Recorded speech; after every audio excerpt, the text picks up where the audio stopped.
Hello, good evening, and welcome to Monkeys with Fire. How's everybody doing tonight? Hope you're all well. Hope you had a fantastic weekend. Let's say hello to those in the chat. Good evening, Roger. Hello, Mystical Unicorn Painting. How are you both? Hope you're well. Thanks for joining us. So tonight we have another deep dive into a role-playing system, but which are we taking a look at? We are going to be exploring Crescendo of Violence, a neon-noir role-playing game from Osprey Games. Last week, regular viewers will know that we took a look at Hard City, and now we're going to the far future. So, bright lights, neon, but still with lots of crime. Yeah, bright colours, says Roger. Yes, most definitely. A very, very different style of game. But yeah, I'm looking forward to this. So we will we'll get to explore. Of course, a caveat with any of these roleplay game explorations. I am coming new to roleplay gaming. I played when I was younger at college many moons ago. It's been a while since I've played, so I am rediscovering what is available in the role-playing scene. It has changed massively since I played, so I'm no expert, but it's opportunity for you guys to explore all these different worlds with me. If you have any questions, then please do put them in the chat or leave a comment, and we'll do our best to get you an answer.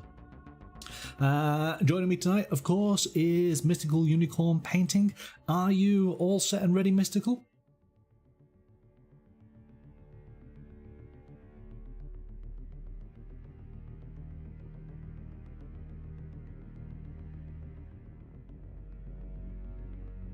Let's go with yeah. Okay, let's bring you on in then. Good evening. Hello. How are you doing? Yeah, I'm here. Yeah. I'm going. You're good. It has been a busy weekend.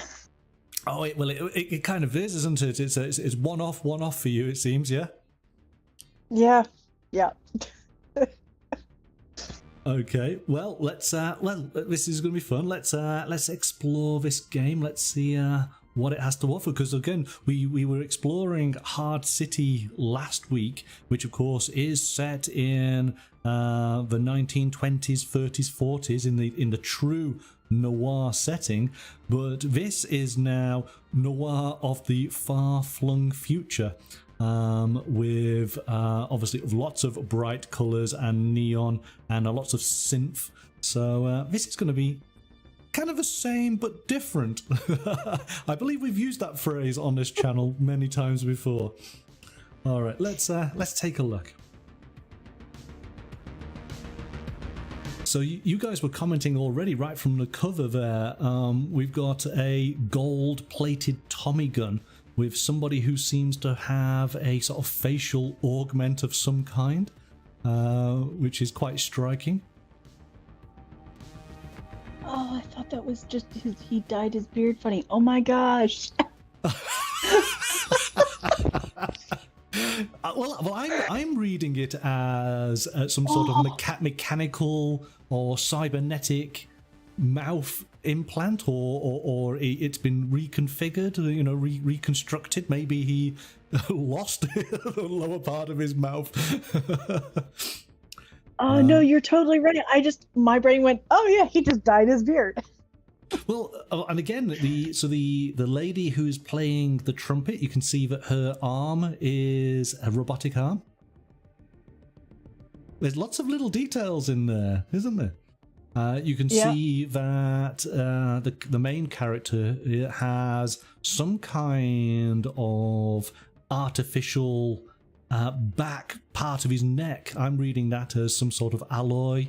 I'm getting there's a video game, popular video game series called is it Deus Ex, and all the sort of body modifications that you can have as a character. And I'm sort of reading a lot of that within this image. Also very, very Shadowrun, because that's all the characters. You replace an arm, you replace a leg, you replace an eye, part of your face. It's very much that. I love it. Yeah, and I like the art style right off the bat Yeah. here. Lots of bright but very sharp defined colors, which is great. All right, so let's dive on in. And we should point out that before I start here, this game system is by Alan Barr. Hopefully I'm saying that correctly, and illustrated by Andrew Thompson, and of course published by Osprey Games.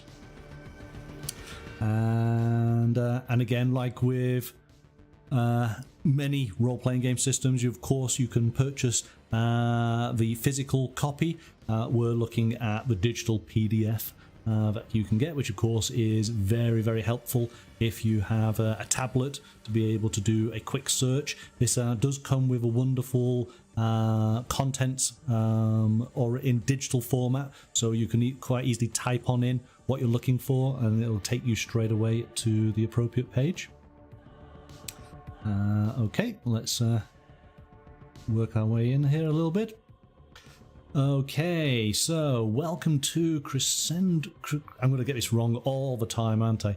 Crescendo of Violence, a jazz and cinema inspired role-playing game that blends heroic bloodshed and neon noir into an action-packed, high-octane and improvisational wire and gun fu role-playing experience set in a cybered up retro future dystopia.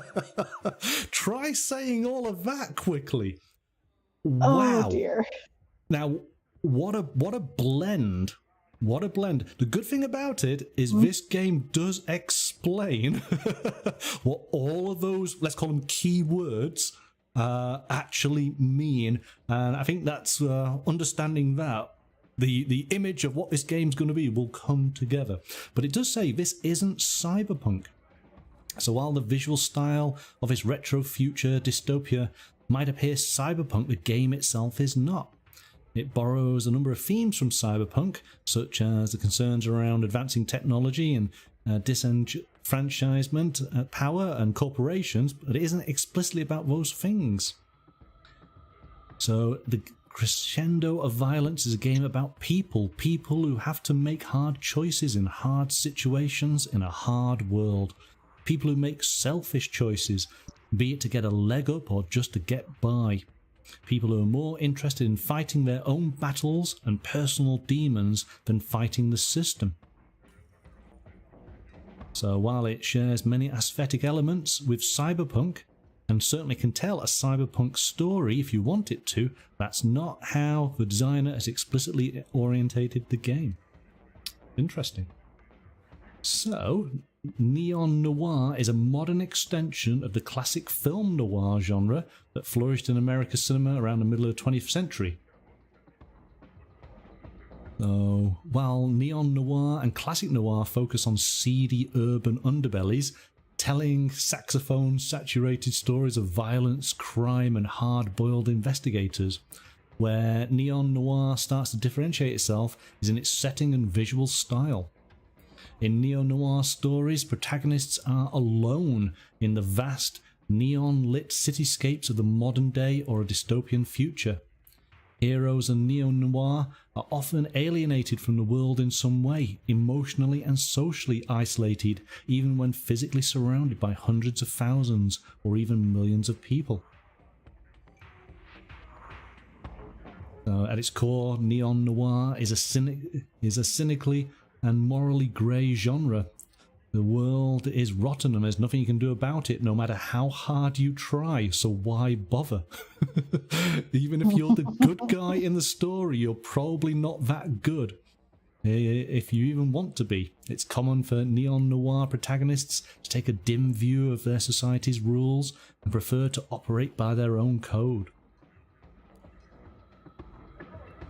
So again, as we found with Hard City, there is some help as far as understanding what a neon-noir film might be.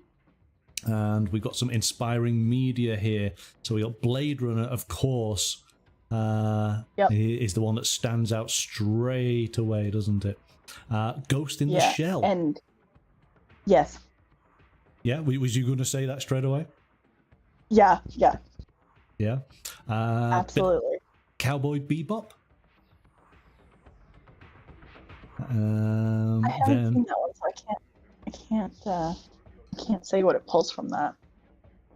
Well, I mean, yeah, Cowboy Bebop does have that blend of it is obviously all futuristic. There are spaceships and things like that, but they seem to be sort of it's still set in the past. So a lot of the things that you might associate with that, I suppose, that 1930s, 40s is still present, even though they're flying around in spaceships. I guess, yeah, it does definitely work on that one. But I like right at the very end the John Wick movie series, because we then have to talk about heroic bloodshed. And that's the thing, is this game very much puts into perspective itself of, you may see yourself as the good guy, but it doesn't necessarily mean you are the good guy. You are the villain to somebody else's story. Sure. And this game very much brings that into the foreground. And not a lot of ones do that. It's really, really cool. So here we go. Heroic Bloodshed is a cinema genre focused on hyper-stylized action sequences and bombastic explosions. The themes of Heroic Bloodshed revolve around violence, honor, family, loyalty, and redemption, usually for the protagonist. It's like an old kung fu movie where guns replace the kung fu, and the enemies are almost always corrupt law enforcement, gangsters, or corporate thugs. So straight away, as soon as I read that, I thought of John Wick before I even saw the inspiring media. So did I. So you kind of, I suppose, the easiest thing to think of here is this is Blade Runner and Ghost in the Shell meets John Wick. And if you've got that in mind, I still have to throw Shadowrun in because of the biometrics and that, and just because I come from a video game background as well. Right. It very much has that feel, that because Shadowrun is very neon noir. Yes. Very much. It's all that's its whole aesthetic, and it just feels like it fits in this very, very nicely. I'm actually surprised that the Matrix is not called out on this, certainly from the sort of the violence sort of side of it, because as it says here, protagonists are agile, flowing, and stylized, with explosive, action-packed scenes, but with a dramatic tension based around personal stories. I mean, again, I can see Neo in this sort of setting, even though that was essentially modern day at that time. But you could definitely transport that character into the future, couldn't you? Oh, absolutely, easily. Yeah. And every time I see the word, I just want to say neo-noir instead of neon-noir. Yeah, exactly. Oh, don't tell me that. Don't tell me that. That's all I'll see now. Okay. So hopefully we've got a bit of an idea here. We have the John Wick Matrix mixed with Blade Runner, Ghost in the Shell, with a bit of sort of Shadowrun in there as well, and the Deus Ex video games that I sort of enjoyed. But it gives us a good idea of where we're starting from. But again, just before we go into this, that's what's interesting, isn't it? Because we've looked at the Blade Runner role-play game, where that is all about solving the cases, but also answering that big sort of question as far as, what is your humanity, because of course, you could actually be human, you could be a replicant. This is in essence kind of the same game setting, but it's coming at it from a different perspective, isn't it? Completely. It's looking at it from the action sequences sort of perspective, and I mean, not for, you know, that's ramped up to 11 in this particular game. And I think that's, again, something that I've been enjoying with looking at all these different role-playing games, is as much as the setting could be the same, but the, let's call it the style, can be completely different, can't it? Yeah.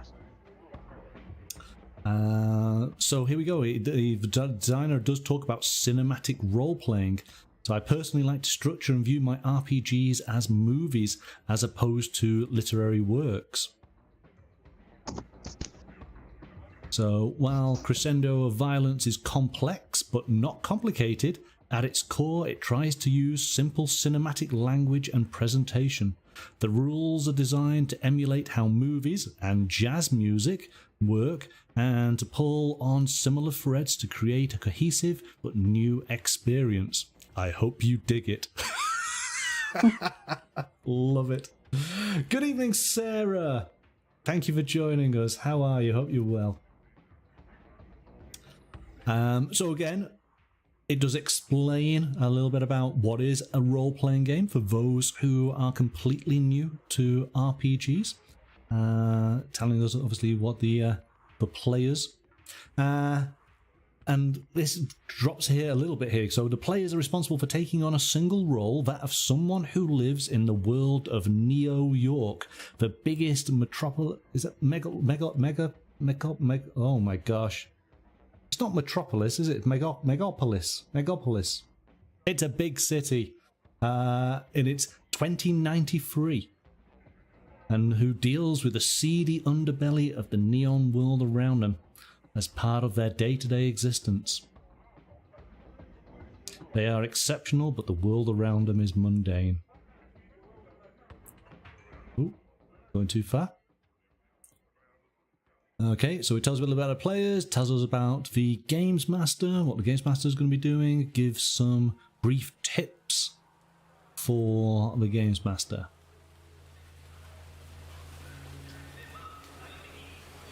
We'll move on. I think that's a good touch to it, because you don't get that a lot in a lot of books for the games, that you don't get a, hey, here's a tip if you're going to start GMing this. Yes, yeah. I mean, we experienced this with the Hard City, didn't we? That it was quite welcoming to new players and to new GMs, trying to give you a little bit of guidance. And this might find to be a good sort of beginning game to get yourself into doing a little bit of role playing. So the game itself is played with 10-sided dice, D10s. Let's say you probably need about 10 or so of these. Some action tokens. Well, a selection of tokens, some that will be allocated as action tokens. We got momentum tokens. There's a character sheet that you can print out at the back. And then, of course, pencil and paper is all you need. And again, giving you some ideas here. So minis, maps and terrain. The game has been written so that you do not need any of these items. But of course, if you want to visualize your experience in 3D, then of course you can set those up on the table.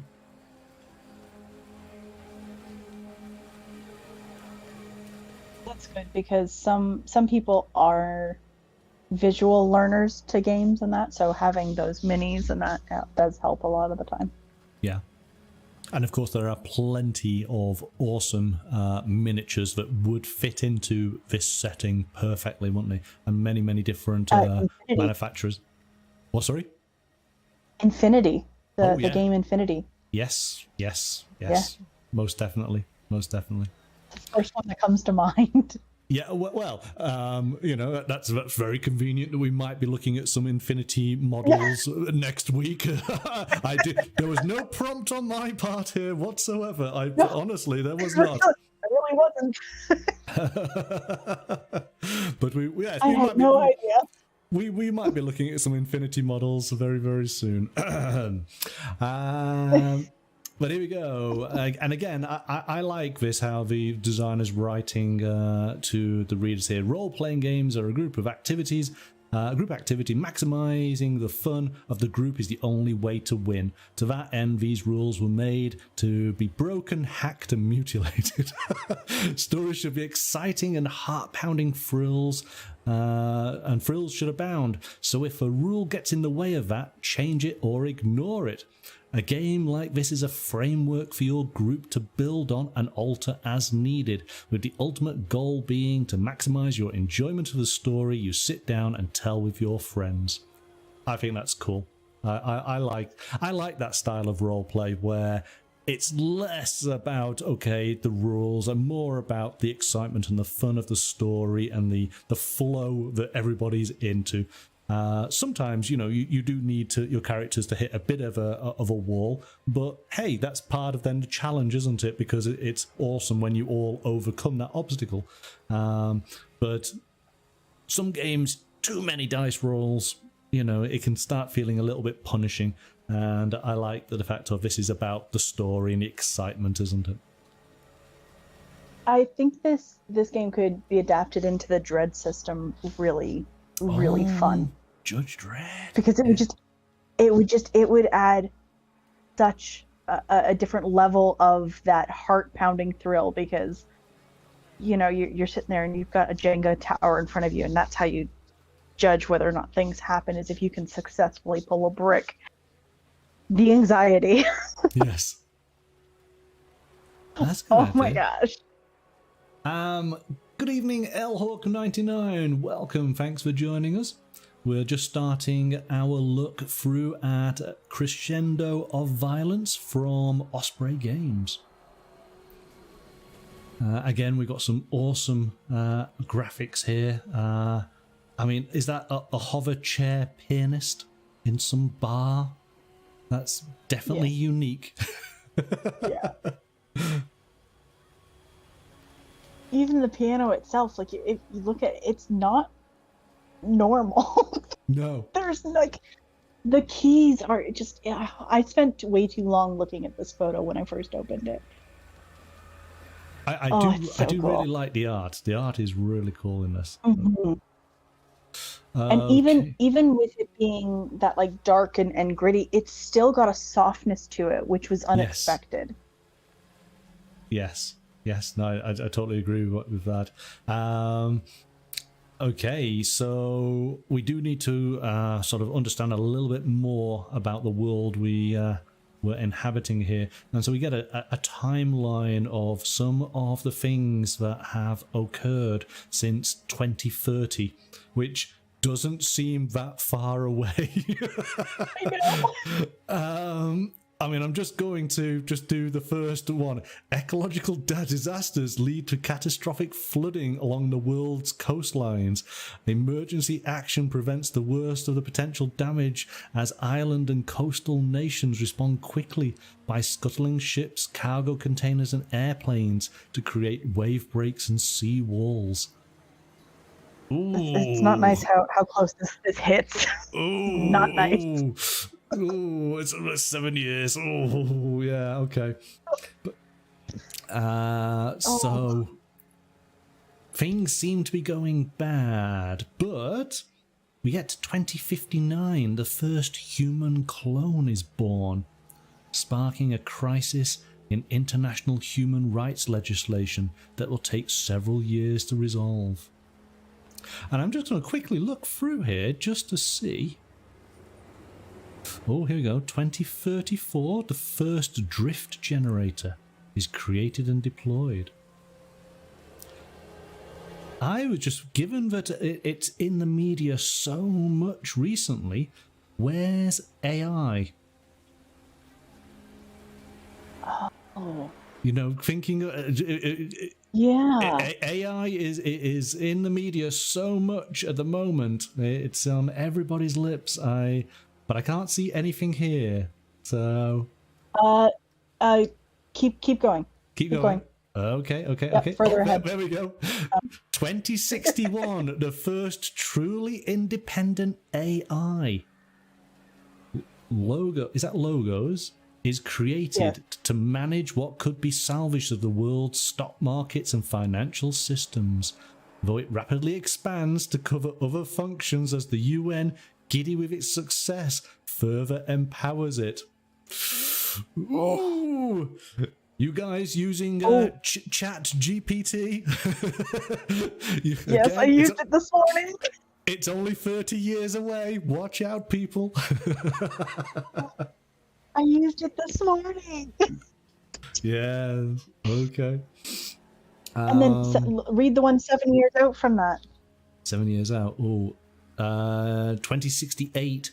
Logos thwarts a corporate takeover attempt against a group of smaller African nations. The African coalition demands that a neutral arbiter be put in place to safeguard against corporations exploiting a recovering economy. The UN authorizes the construction of, is that Isla Logos, an island dedicated to storing, maintaining, and supporting the Logos AI. Okay. Okay. Oh, there we go. 2088 fusion bombs. Yeah, you knew it was coming. Yep. So we've got lots of juicy historical events here to pull from to get a good sense of what the world is like. And, you know, it is its own unique thing, isn't it? I like some of the elements of seeing here. We get to see these sort of future visions of the future and all the different systems we use. Of course, one that I forgot to mention, we looked at Cyborg, didn't we, recently, which went in a completely different way.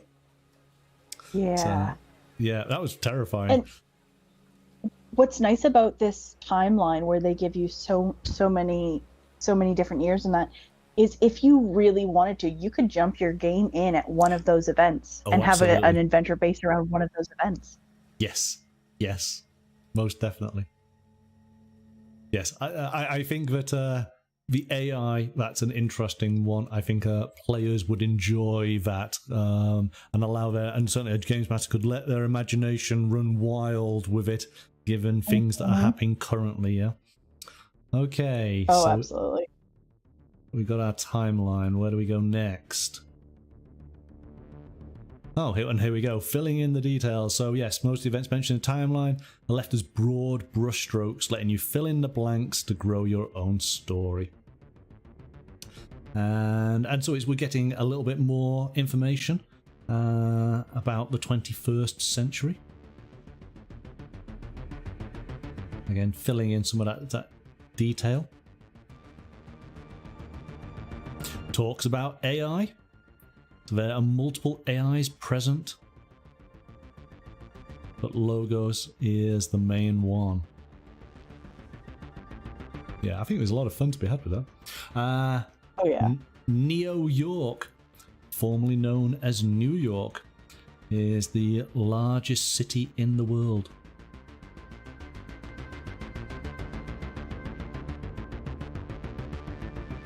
So large parts of the city were submerged or destroyed during the flooding. What survived is a complex tangle of smaller boroughs and other former coastal towns. Spent the next 2 decades crossing paths and bumping into each other, merging and separating in turns until 2058, when the New York city government decided it had enough. Okay, so again, the last game we looked at, I got the impression, well, Art City kind of said that it was going to be a coastal city somewhere. I got the impression, you know, LA. That's kind of always seems like the natural sort of fit for that one. Cyborg was kind of very open as far as where it was, but again, it was a flooded city. Of course, Blade Runner is in futuristic Los Angeles, so this is, you know, the first game that we've looked at where it's New York. Which, of course, when I think of Hard City, I still just think of New York. Did you? Okay. It didn't click. Yeah, I didn't even click that it was somewhere else. It just, to me, it was New York. Right. That's interesting. I guess because it's got that feel.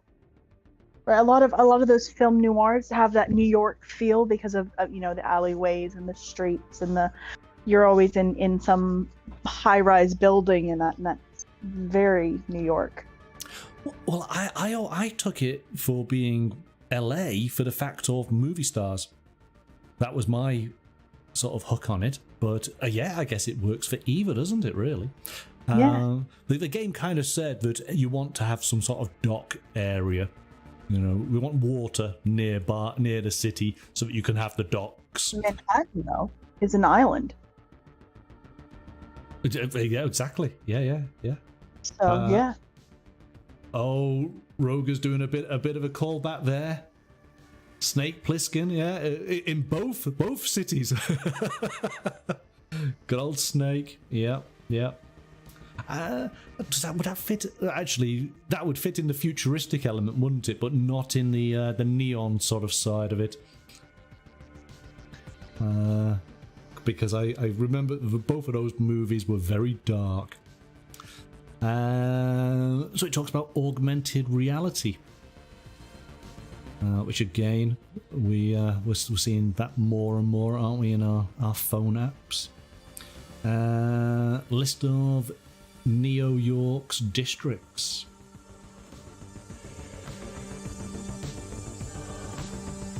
Again, all of these can help with setting the scene. So, is that New Beale, a district known for its high volume of synth-jazz clubs, night spots and hangouts?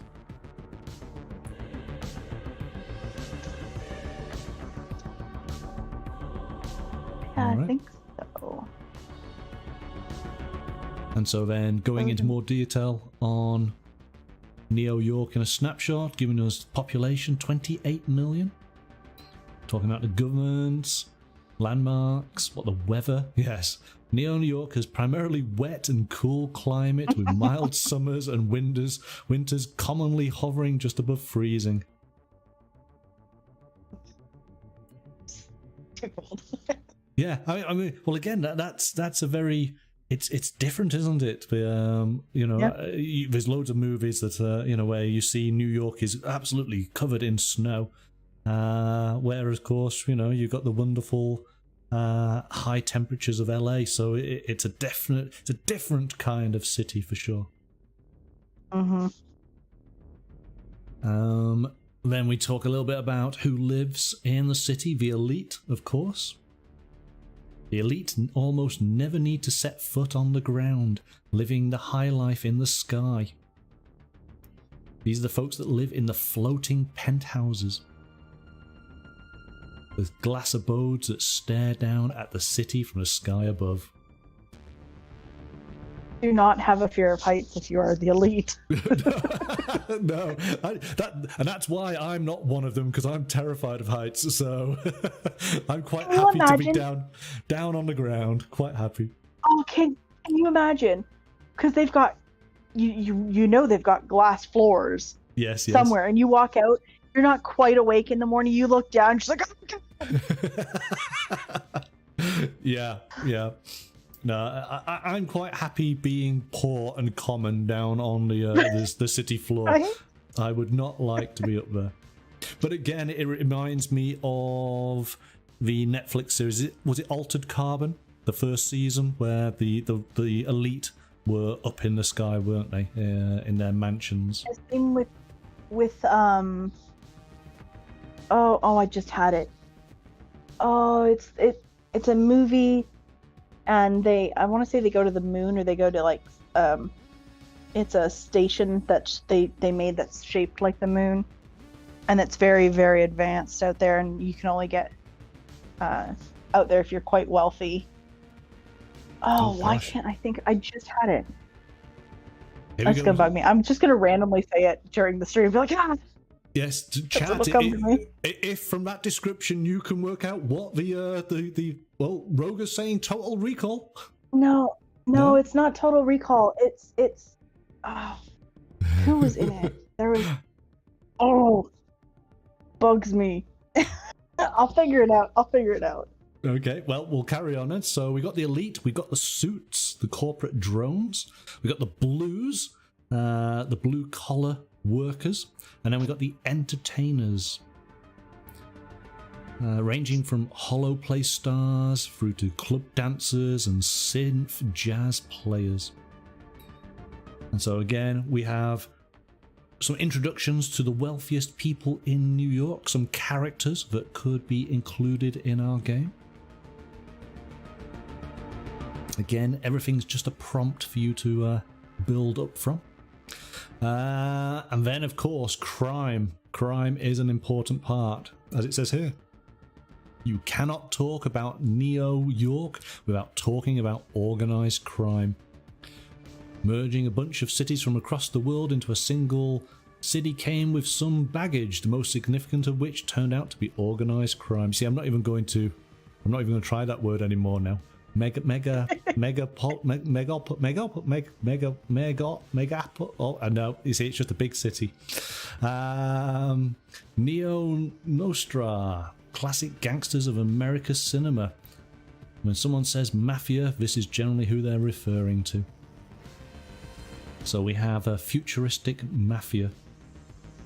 The 5 families, going into some detail there on who they are.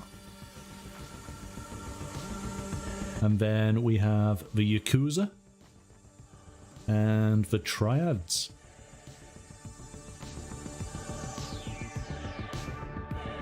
So in fact, this is actually quite different than from Hard City, because this really has gone into a little bit more detail on the organized crime element, hasn't it? Oh yeah. This gives a nice, like, in-depth, like, hey, you want to use one of these? Use this. I'm trying to think of, again, what was it called?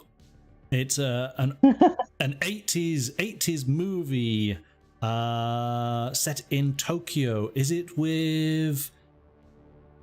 It's an American cop that goes over... All I remember is there's an awesome scene in a parking garage where I'm sure somebody gets beheaded. Again, anybody in the chat, if you know that... You know that movie? I'm sure it's got Tokyo in the title. But I'm thinking of that film and then transporting it into this future. I think that would be quite cool. But I can't for the life. Again, I will think of the film partway through this.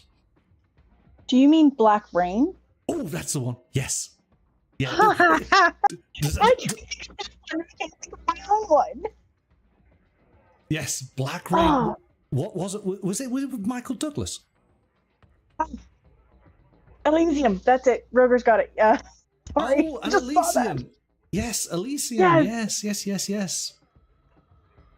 Oh, that was with Matt Damon. I know that one. There we go. And yes, it was Michael Douglas in Black Rain. Yes. There we go. You see, we get there. Thank you, chat. Yeah, I mean, and again, this is the great thing about it, isn't it? There are so many awesome films that you could pull from and then just transport them into this future.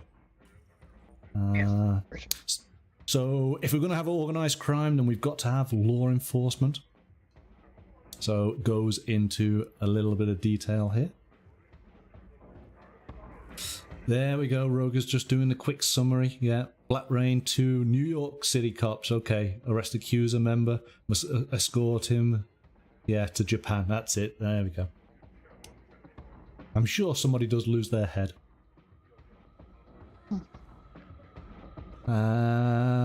Okay. Lifestyle. Here we go. What does the average day and night look like for the average Joe in 2090s? Hollow plays. The primary form of mass market entertainment.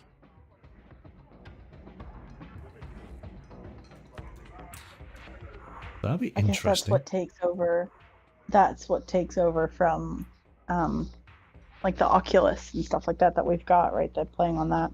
Yes. Mm-hmm. Yeah. I mean, it says here, rather than sitting in a cinema to watch the action play out on the silver screen, the 3D all-around performances in hollow theatres put audiences right in the middle of the action.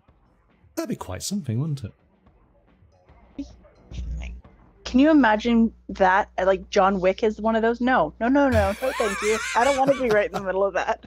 Would you be hiding behind the car, you know, as the bullets are I flying would all pick over? up the dog and run.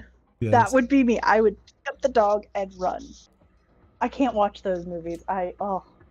Well, if we're not going to be watching a holo play, then maybe you might enjoy this synth jazz. Because synth jazz is everywhere. It's the music of the 2090s.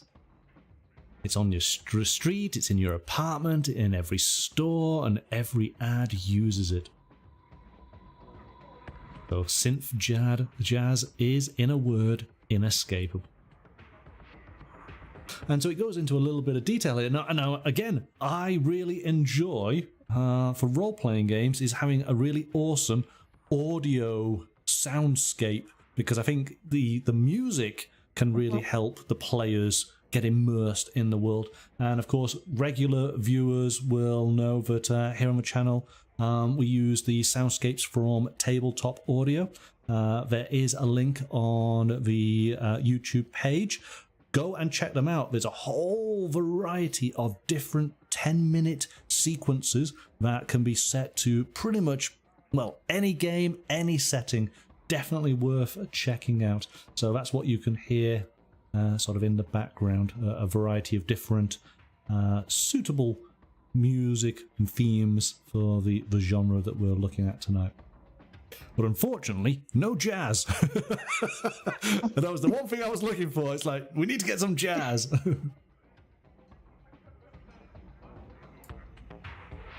I like when where it goes in and starts describing the different genres of jazz that they have. Yes. So it's fascinating. Ice jazz. Heavily electronic form of synth jazz with dance-focused beats and a heavy use of is it a hologram technology that lets you see the music via augmented reality? That's your those are your clubs. So ice jazz is what you're going to find in the clubs. Yeah. Yep. Thrash jazz is your heavy metal, isn't it? Yep, that's your heavy metal. Yeah. And then synth jazz is just everything else. Yeah, but like, what is it though? Because it's not what we think of as jazz. So what is it? Yes, yeah, relatively little in common with the jazz of the 19th century. Yeah. Classic jazz that inspired synth jazz. Wow, okay. Interesting. Interesting. I suppose, well, synth jazz is, I guess, pop music, isn't it? Whatever constitutes as the pop for this time is synth jazz. Yeah. So, yeah. Interesting. Okay. Go into a little bit about the clubs. Then we got the dark markets. Fashion. This is always, I find this really interesting. So what's old is new again, and a century later the fashion of the 1920s is all the rage in New York, with a healthy dose of the 1980s thrown in for good measure. This is awesome. Styles do not go together. Fedoras, suits with wide lapels and button-up shirts are in style for anyone who takes it taken seriously. So and now all I'm picturing is like from the top up, your 1920s, but then you've got like parachute pants on. Yes, well, I was just thinking of you know the first Beverly Hills Cop movie when he goes to Beverly Hills and he's laughing at the two guys. Yeah, but then give them fedoras. Yeah. I mean, that's just awesome. So much fun. Oh my gosh. And I suppose there's a little bit of Doc Brown 2015, his flamboyant suit and his transparent ties. I think that'd be quite a lot of fun. So yeah, fashion. I like the idea of that. That's quite cool. But I would, if I'm playing this, you've got to dress up. You gotta dress up to play this game. Oh, that'd be a good thing, wouldn't it? Right, hit the thrift stores. Yes, yeah. And if you don't have anything, go to the thrift stores, because you can find these styles everywhere. Like, it's because we have already done that. We've already done what was popular in 1920s is back. So we have that fashion available to us. Sure. That's perfect. Oh, that could be so much fun, because again, from the introduction, this is more about the storytelling, isn't it? So it's a lot more of the role play as opposed to the dice rolling. So yeah, why not dress up and really go for it? Like, theme your whole night around it. So have like cocktails, yes, and stuff that are more 19. Oh yeah. Oh no, I can see where this is going. Friends, come closer to me so we can do this. This would be quite. Oh wow, that'd actually be a lot of fun, wouldn't it? Okay, well let's see where else it goes. We got food and drink, so it's talking about sit-down restaurants are exceptionally rare nowadays. Okay, if you want to get food on the go, usually hit up a street cart or a food shack. Okay, that's cool. That's very New York, I guess, isn't it? Travel. So it's got to be about taxi cabs, isn't it? Yes, there we go. When it comes to getting from A to B, most people in New York use a taxi. But of course, these taxis, so again, I'm thinking Fifth Element. Got to be like that, hasn't it? Yeah? Yeah. Again, what I like about games like this is that, you know, you can pull from all the movies and the books and the video games you've ever played, and you can create that picture in your mind, can't you? And it helps. It really does help. So you know where you are. It also it's strange that it brings this game to mind, but it also brings Star Wars: The Old Republic. Yes. When you go to certain areas and you have to take the taxis to different locations. That's Yep.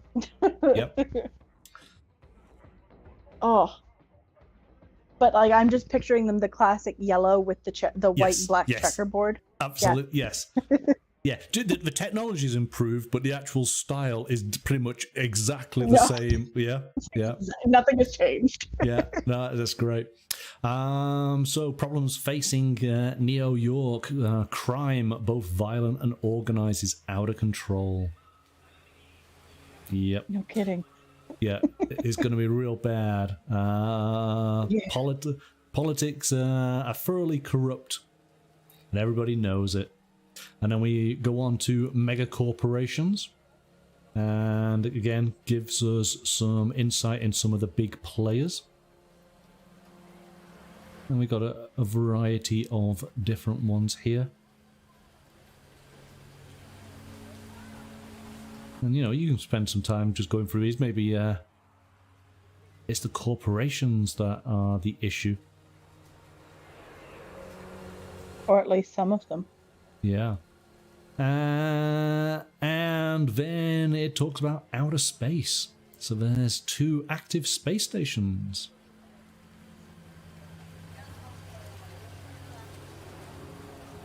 So, the rich and powerful like to frequent the stations for a spot of orbital dining and zero gravity golf. That makes me think of, what was that TV series? Was it called Space Cops? Old TV series, you know, crime in outer space. Could be interesting and different. And then, okay, giving us a little bit of some tips on how to portray the city, because again, as we discovered with the Hard City game, the actual city can be a character in its own right, can't it? Obviously, with all the various districts, with what is actually happening within the city, I guess the difference here is that as much as the rain might be constantly falling, but not enough to wipe the stench of the crime off the streets, but we've got all this neon just blaring out at us. Really colourful. To which, again, some more great artwork here. That's how we fool people into thinking that we're actually happy. Look at all the bright colors. Yes. We're fine. Everything's fine. Yeah. Here we go. The Neon bright colors signs. hide violence. Neon signs dot everything, and Repel Tech creates a soft glow effect around any technology that uses it.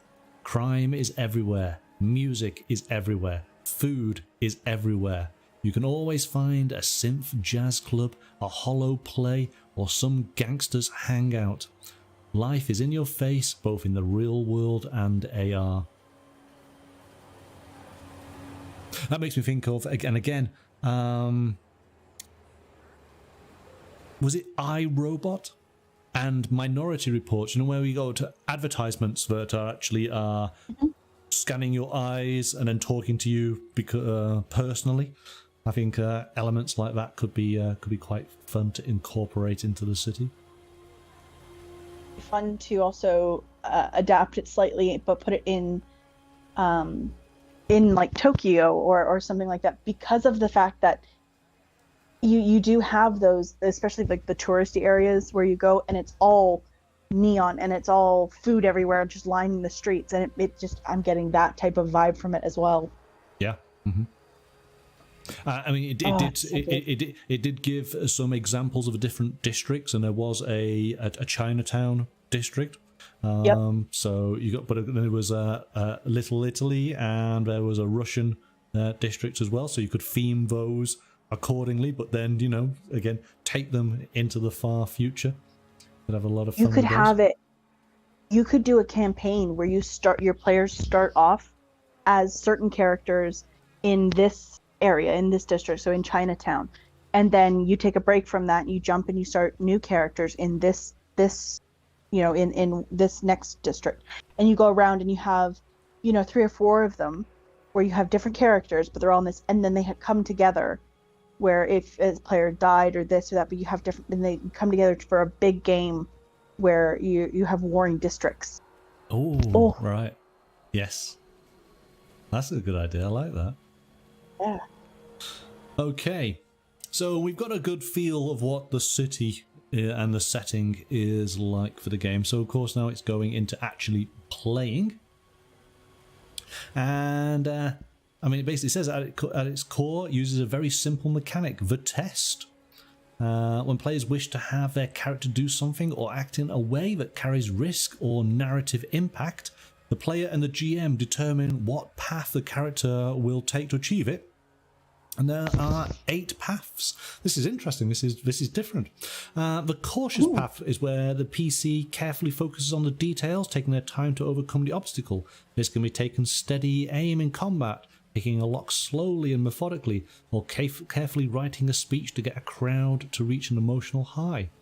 We then got the clever path, which invokes innovation and out-of-the-box thinking. The dramatic path attempts to draw attention and focus, means the PC being loud or doing something impossible to ignore. The empathetic path is about understanding, sharing a connection. The fast path leans on speed and dexterity and agility. The resolute path is one of steadfastness, resistance, and overcoming the obstacle through sheer force of will. The sneaky path involves misdirection, misleading, and being as subtle as possible. And then the violent path involves using force, strength, and intimidation. So each... That's your murder hobos. So each player character has a rating for each path from 1 to 5. Higher the ratings means a character is more adept at the skill that are part of that path. And when your PC attempts to overcome an obstacle, tell the GM what path they're using.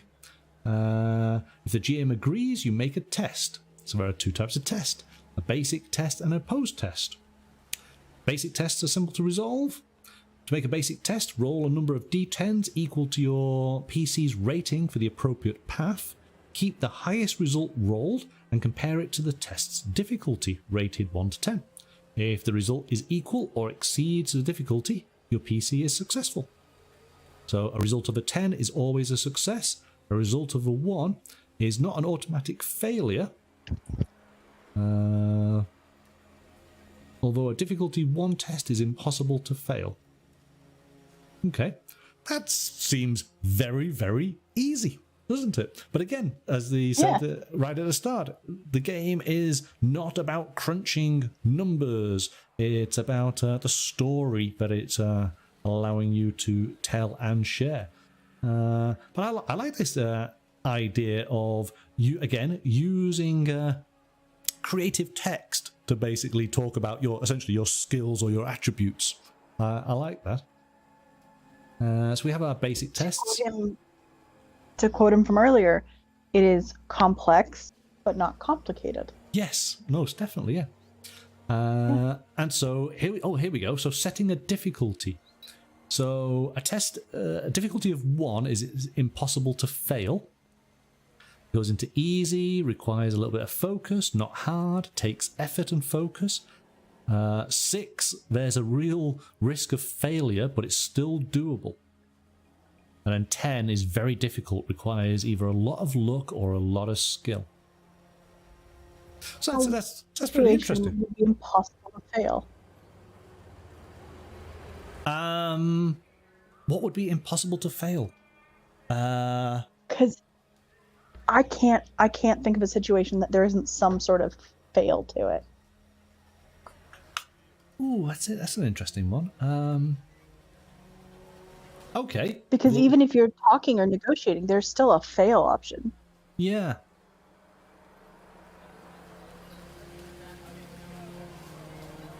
Well, how about you are doing a test where you're trying to convince a character. Let's just have a quick look here. We can work this. How about you doing an empathetic test? So sharing connection, attempting to reach a middle ground. Okay. So you're doing this a test with a NPC who basically, for want of a better word, idolizes you, your character. Right? No. So that being the case, no matter what, yeah, it's probably impossible to fail due to that character just wanting to, just go along with whatever you say. So I guess that would be an easy test, wouldn't it? Well, maybe. But the other side of that is if you were to fail that, they could lose that view of you, and now they're more cautious of you. But again, depending on the character, even if you fumbled everything, they still just go, "Oh, you're awesome." So maybe that's it. I'm very scared of that character. Very scared. Like, that is the true villain of this story. You think so? But lock it away. Yes. Okay. All right. So we got some basic tests. What about opposed tests? So here we go. Opposed tests take place when there's an active force is working against the player character making the test. So to make an opposed test, both sides roll their chosen path, and the side with the higher result is the winner, achieving their aims over the loser. If there is a tie, default to the second highest die result, and that party wins the test. There you go. That's all the tests in the games done. So easy. Talks a little bit about. And here's the thing, though, if that rule doesn't fit for you about having something be impossible to fail, you can change it. Of course, yes. Yeah, just do that. But designer said we could, and so we will. Exactly.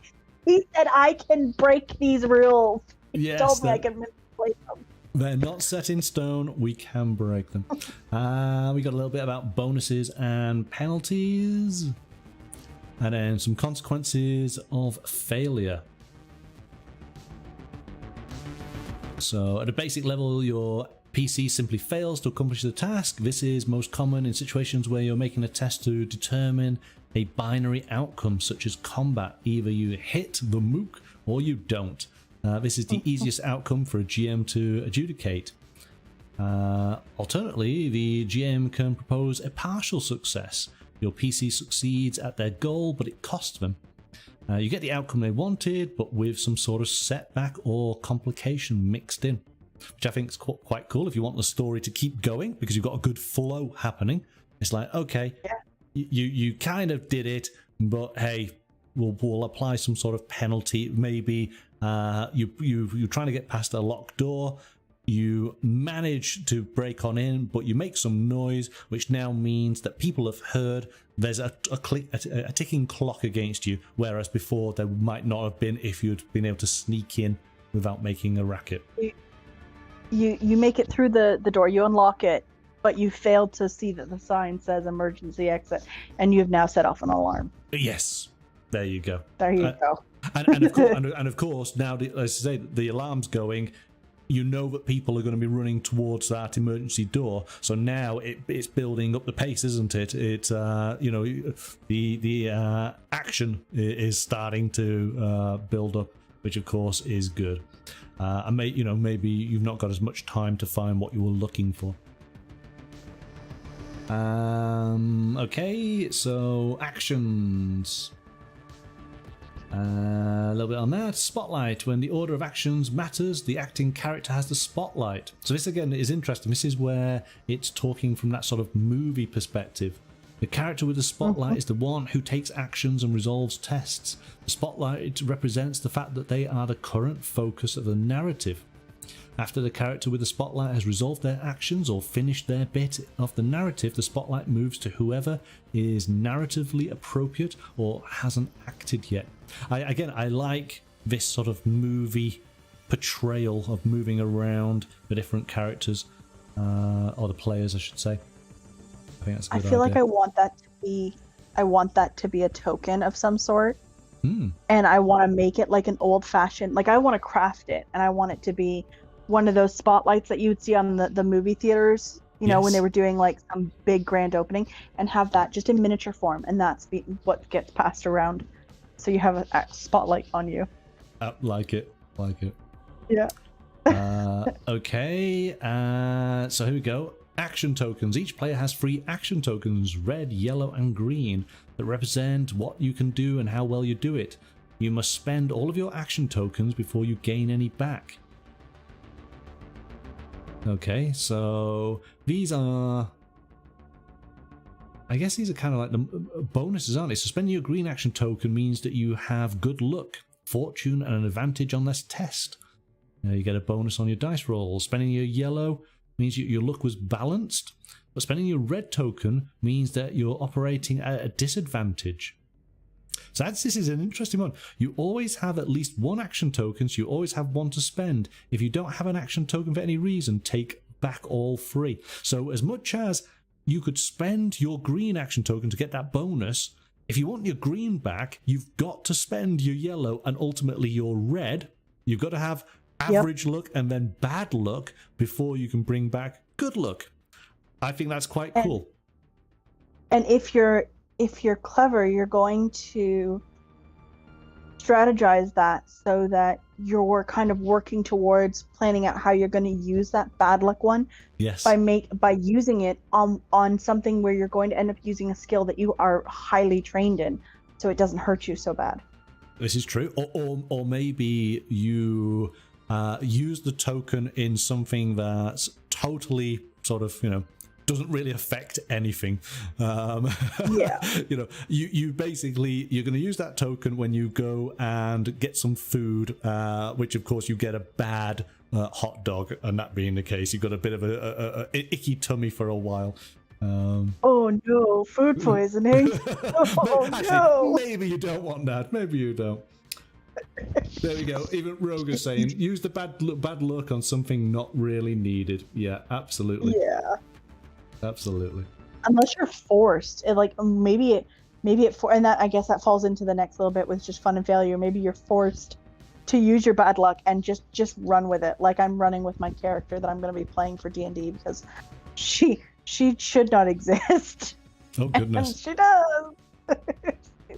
Yeah, it's going to be bad.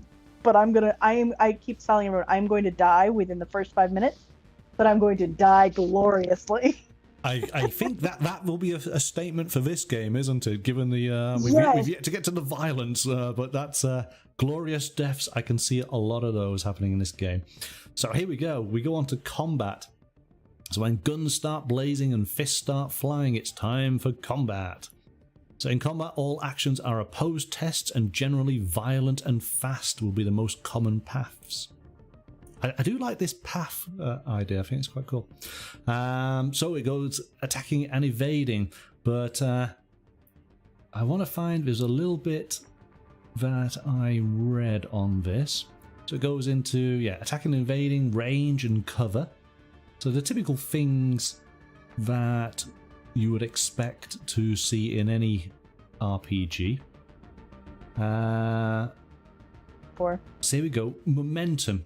This is it. Yeah. Momentum is designed to give the story's pacing a more cinematic flow, allowing the protagonist to careen from event to event, sometimes to their detriment. Momentum is what brings to life the gung fu ballet feel of the game, combined with action tokens, is what makes the whole thing tick. So characters gain momentum by succeeding on tests. There are always 3 ways to gain momentum. Whenever a character rolls a 10, you can spend reserves to gain momentum. You can use prepare downtime actions. A character can never have more than 5 momentum at once. When a character gains momentum, the player simply takes a token, places it in front of them, and during the game, characters can spend momentum for special effects. So this is quite cool. Keep it up. Spend 1 momentum to take an action immediately after resolving another action. They can continue to buy actions in a chain for as long as they have momentum to spend. This is great. So basically, I'm envisaging, you know, this balletic, you know, dance of swinging round, shooting one gun, whipping round your kind of your long trench coat arcing out, the other arm comes round, you're taking another shot, and then once that gun's discharged, you're firing from the other, and you're just spending momentum tokens, bam, bam, bam, bam, bam, you know, all in one slow-mo sequence. this rain of bullets hitting multiple targets. Yes. Seize the spotlight. There is one in here I don't like, though. Okay. Well, let me see if I can work out which one it is then. So, seize the spotlight. Spend 1 momentum to take the spotlight from one of the GM's characters. Momentum cannot be used to take the spotlight from a PC. Okay, so that's kind of...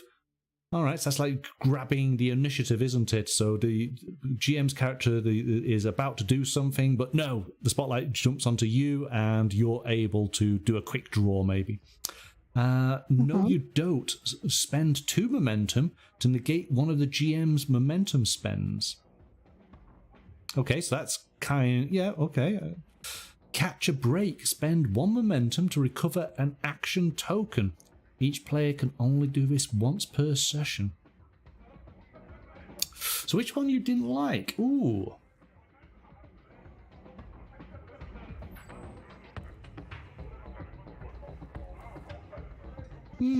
Catch a break? No. Okay, well, then no, you don't. I think that's the one. Yeah, that is. I do not like, and I don't like it in other systems as well, where they have, like D&D for disadvantage, where you can put disadvantage on your DM. I don't like when you can use it to take away someone's thing, because it feels very much like you're taking away their success. Because remember, you only get these momentum tokens if you roll a 10. Yeah. So by spending them like that to take away somebody else's, it just feels very just. Ugh. I don't like it. Yeah, maybe it's better used in a positive, if we consider that as being a negative, in more positive way. So as much as you're not stopping the GM from doing something, it's just your character's doing something even more spectacular than what the GM's character is doing. And so hence brings the focus back to you, because you are supposed to be better. So you don't pull down the NPC. You're just being better than them. Okay. Because what it's saying is you stop him from doing. You're spending 2 of yours to stop whatever he's doing, and that can even though you only have so many, you can still hurt the game by doing that. Especially if it's like, well, you may not like what's about to happen, but it kind of needs to happen for this moment to fulfill. And if you spend momentum to stop it, it's like, well, okay. um, then your GM might be struggling, like, okay, where do I go from here, type of thing, right? Yeah. No, I it's good. It's a good point. Good point. Which again, that's the great thing about RPGs, isn't it? We might disagree with something here, and we just scratch it out the game, and we rewrite it into a style that fits our group, or what Exactly. And again, we got a few examples of momentum here, but if we came up with another form to use those tokens, then hey, let's go for it. Yeah. As long as we keep the general idea of what momentum is being used for, then it's all good. Here's how you could still use it for that too. If you wanted to, instead of negating it completely, give it the chance. So now if you do that action, you and the GM roll a dice, and the higher one wins, and that's the one that goes off. So if the GM wins, then he continues through, and then it's done. If you win, you can stop or alter what he's doing. So if the action was he's going to, it's going to take another shot at you, just like this character's going, but this one shouldn't, and it's going to do an action. You could alter it by maybe one of your companions or even you are able to get to that character and pin it down, but you stop part of the action, but you still don't stop the entire thing. Yeah.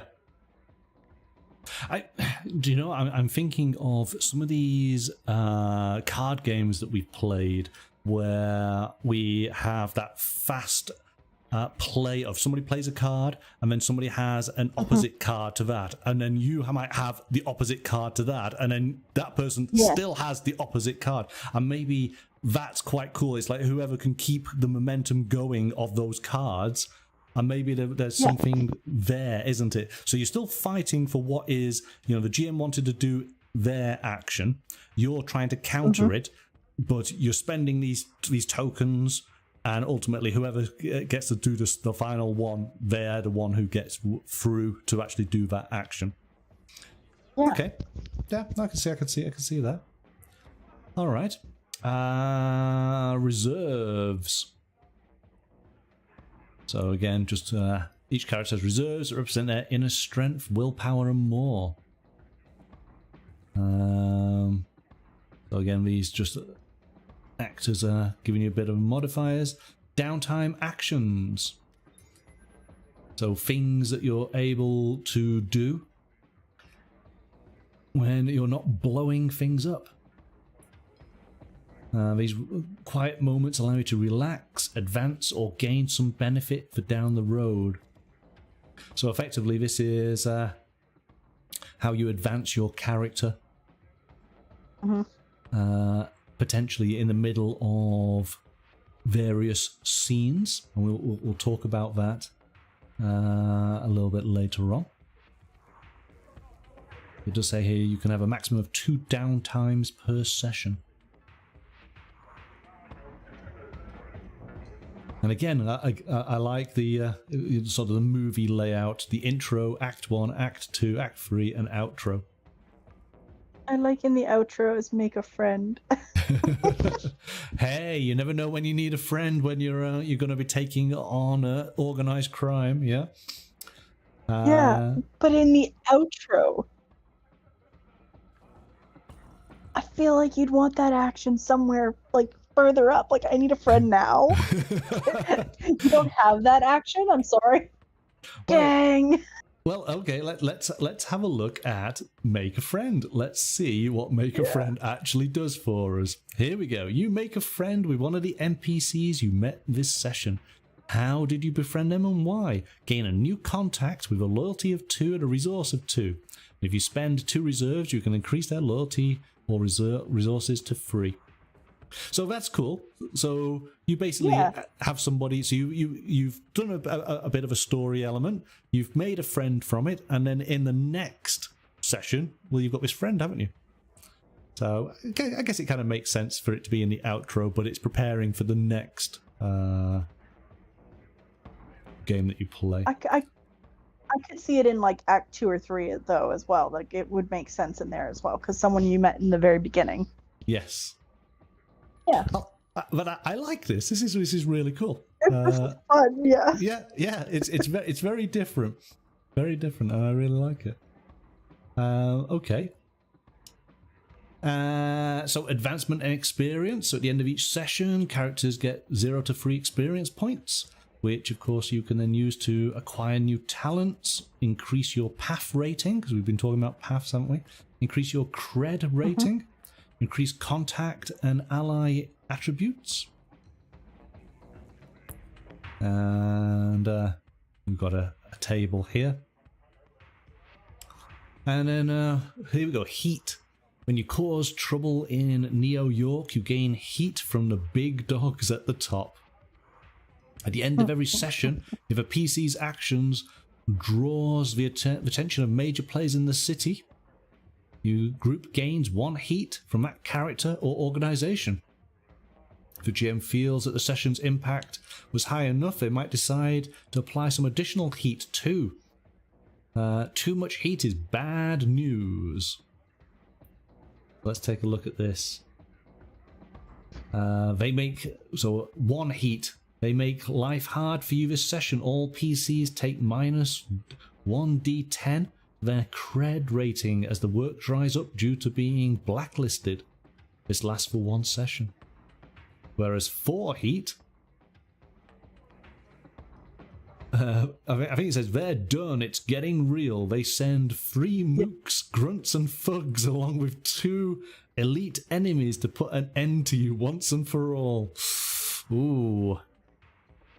Okay. And I guess you could flip a coin to see which one in 1 or 2 you would use, right? Because there's 2 level 1s, 2 level 2s, 2 level 3s. That's it. Yeah. Okay. I think that's... Oh. Yeah, that's it, isn't it? And so again, it goes through the different organizations that you can have heat with. A whole variety. Here we go. So, the City Hall, Union Bosses, the Megacorps, the Crime Families and Syndicates. But as it says, and it says you yeah. Well, feel free to add your own as needed.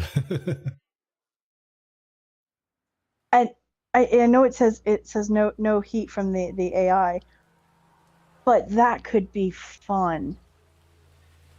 Turn it into like HAL. Yes, yeah.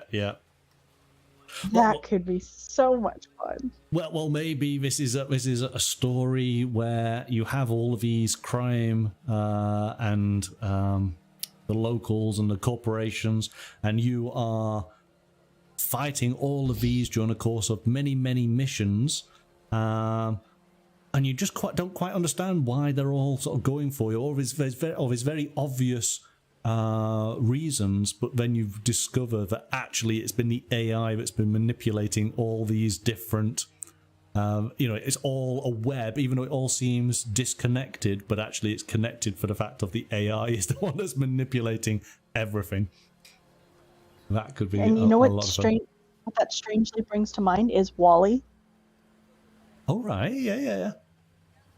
It's when you think about it, like when they're on the ship, it's the AI that is stopping them and tries to destroy the plant because it doesn't want to go back to Earth. That's it. Yes. Because it was told not to. Yeah. Yep.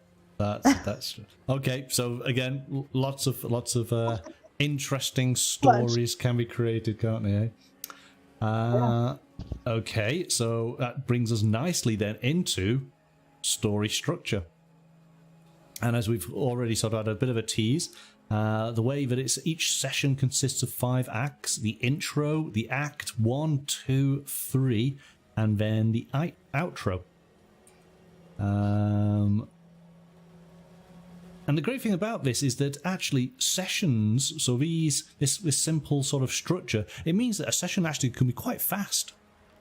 There's a little bit of intro from the GM as far as getting things set up and for your characters to sort of set up for it.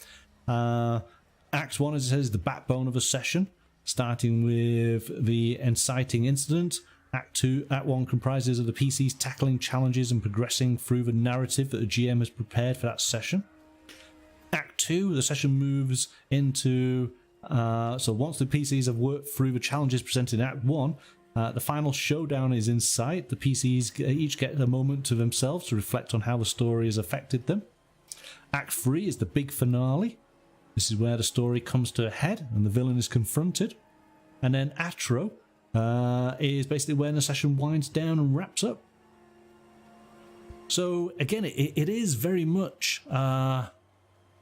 it's very fast-paced, isn't it? And it's all about a little bit of working out what's going on and where you sort of fit in. And then pretty much let's just dive straight on into a load of action. So it goes into detail then of basically how you would set up your story, setting up the intro, going into Act 1, the main plot, Act 2, the quiet before the storm, and Act 3, the big finale, before then the outro. Oh, too far. And then it gives a great example. And again, this is what's really nice, that the game is guiding you through. If you're not familiar, but you want to get an idea of how to put something together, it's plenty of examples here.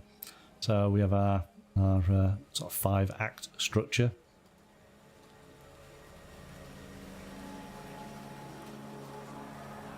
Just a rivalry. Yeah, quite a fast, interesting little session there. Okay, going on then to the job of the games master.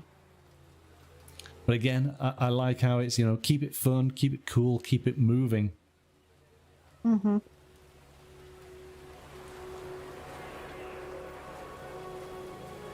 And again, if you're a new games master, this is all really good to read and to, to get an understanding of how you want to run the game. And I think a very important tip that they run into is that saying no.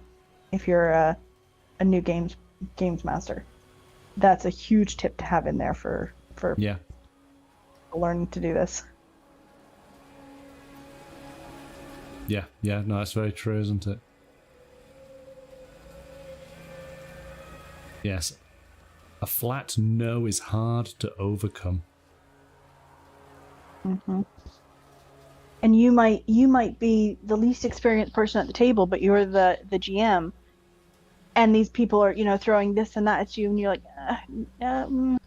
no, maybe. So just no. Yeah. Again, that's an interesting thing, isn't it? Because there's a few of the books that we've looked at where there is an assumption that people know how to play a role-playing game, and if it's their first time, no, So this is really good advice. Yeah. Or even if you're not used to playing this type of role-playing. Yeah. Something that may have worked in a different, TTRPG won't work in this one. And you have to just say, nope, that's not how it works. So, again, here we go. Failing can be fun, but must be managed. Keep it simple. Take breaks. I mean, it's all good, helpful information. Mm-hmm.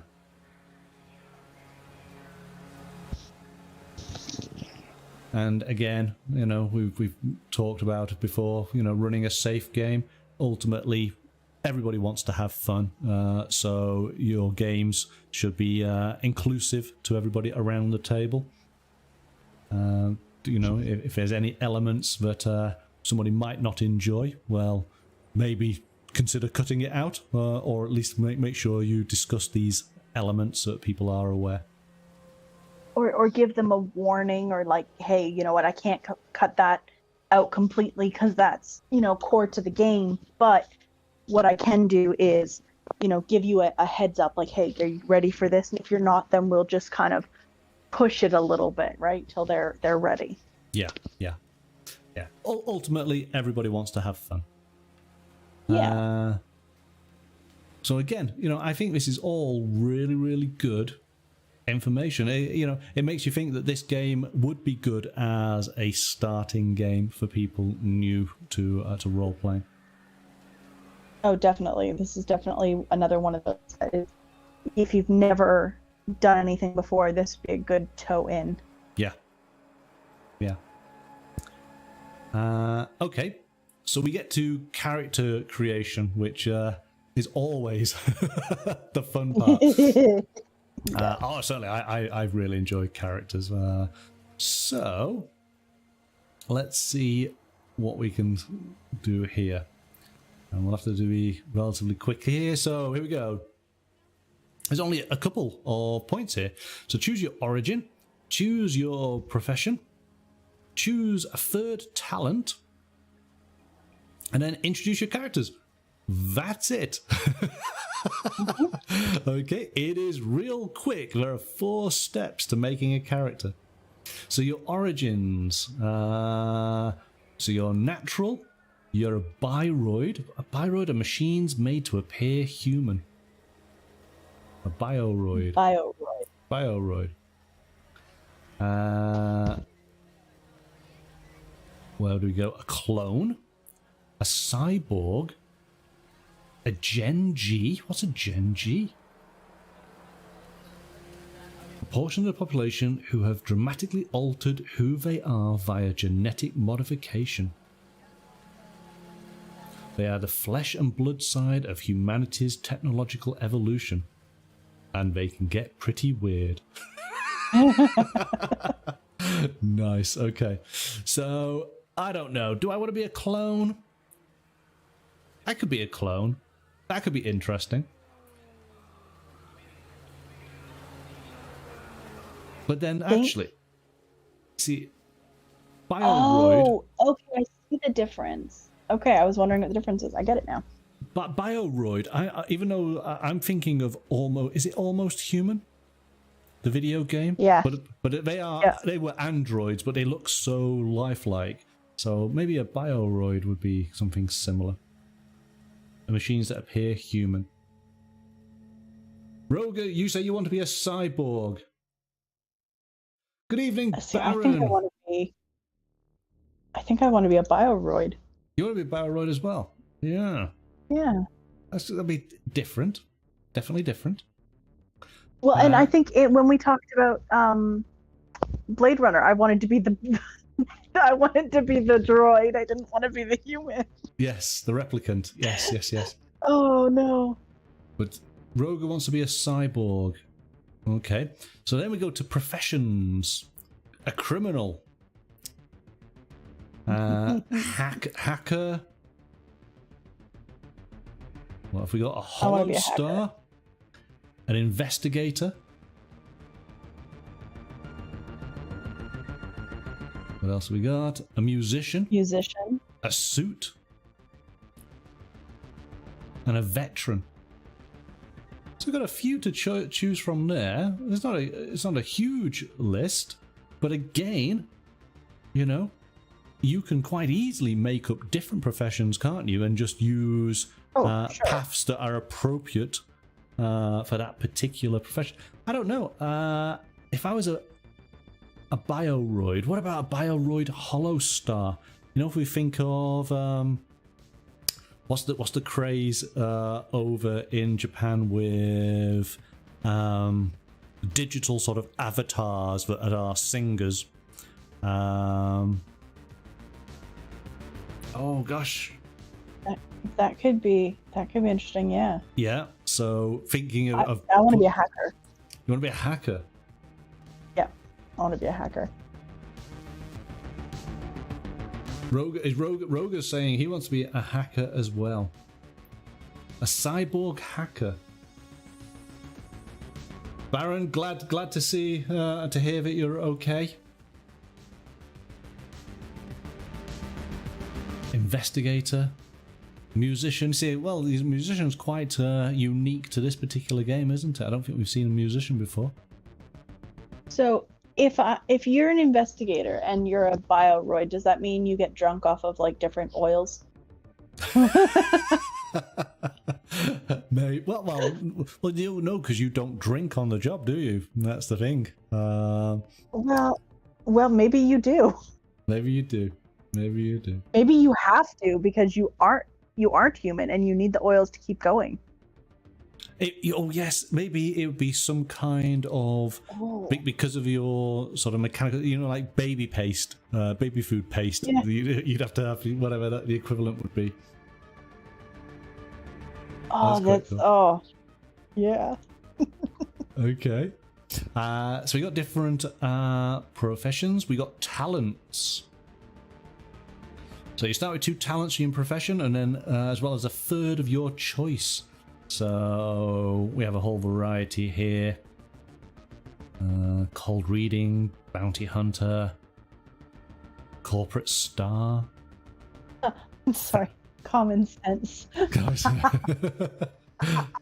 Well, maybe in the far future there's a lacking of common sense. I don't know. Forget the far future. I think the current situation there's a lot of current common sense.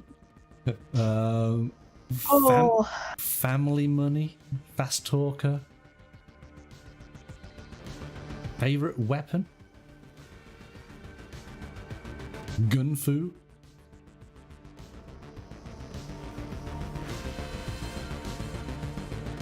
Hard to kill.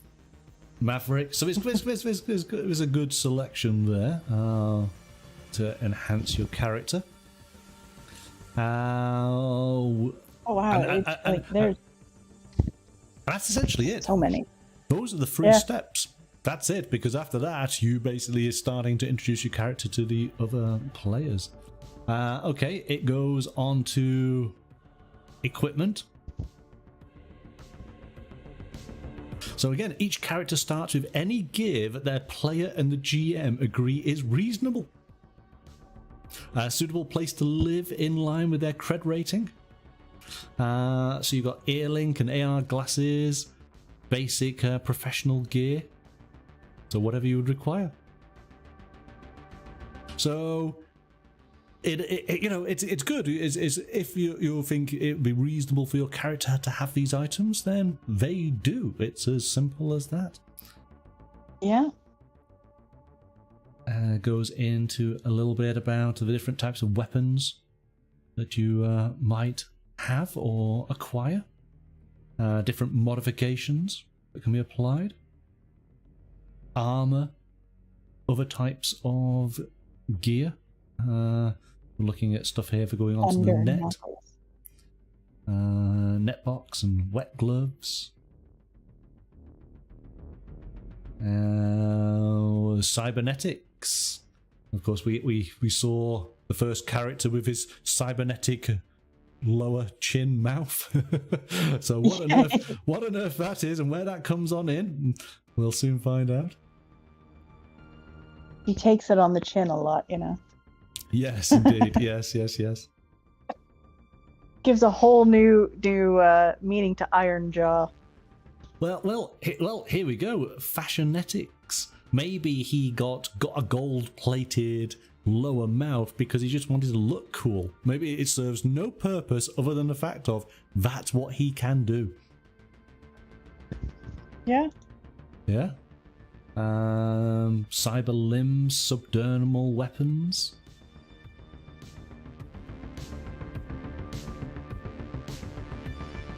Gene mods. I mean, you can have a lot of fun with all of this, can't you?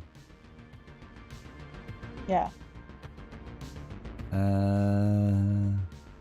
Sinew steel. I mean, again, this image we can see here. You know, she's had a replacement arm, but then you realise that actually she is out of her legs. You know, so basically she is a torso, and that she's working on. She's had her entire legs replaced with cybernetic. So she obviously she can run real fast.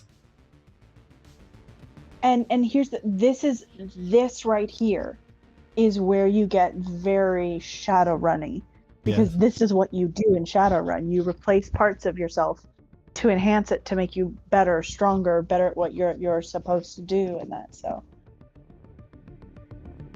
yeah, I like this image. I think it's quite cool. It reminds me of the Borg Queen. yes. And so, okay, well, we haven't spoken about the internet. So, of course, that is usually a large part of any futuristic game. And so, hacking and the wet net, firewalls.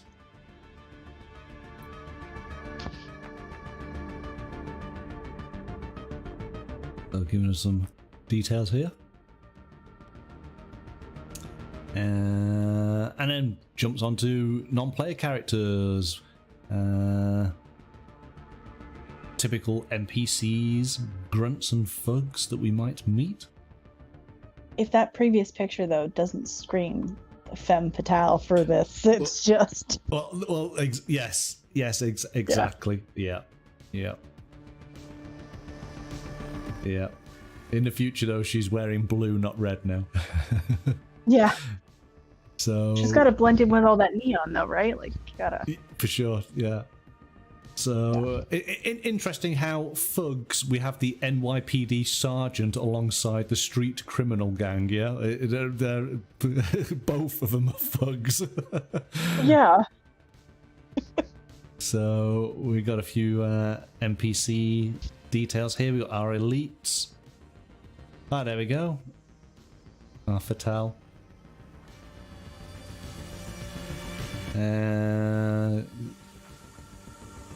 Various contacts and allies that we might be able to take advantage of, and telling us how we gain contacts. And then we have possibly one of the simplest character sheets we have seen over recent weeks. Yeah. Really easy to basically fill out. As we know, we're going to have a number of dice in the different talents that we basically could have. We're going to put, sorry, actually I forgot the name. What was it? Paths. Sorry, it was paths, wasn't it? And then we have our talents down here. And that's basically it. I think this was also the first one we've looked at where there hasn't been an adventure in the back for you to start with. Yeah, because we essentially we do our final sheet here with our weapons, equipment, any cybernetics or gene mods. Gives us a little bit of a reminder as far as what we could spend our momentum on. And that's it. That is the end of the book. As far as an actual adventure, we did have that example. I'm just going to flick back to it, which, even though it is not an adventure for us to do, but you could essentially run it, couldn't you? So here you go, this sibling rivalry. So the GM could expand upon that, and using the information, actually use it as a first sort of session to do. So that could be interesting. But you're right, yeah, there's not actually a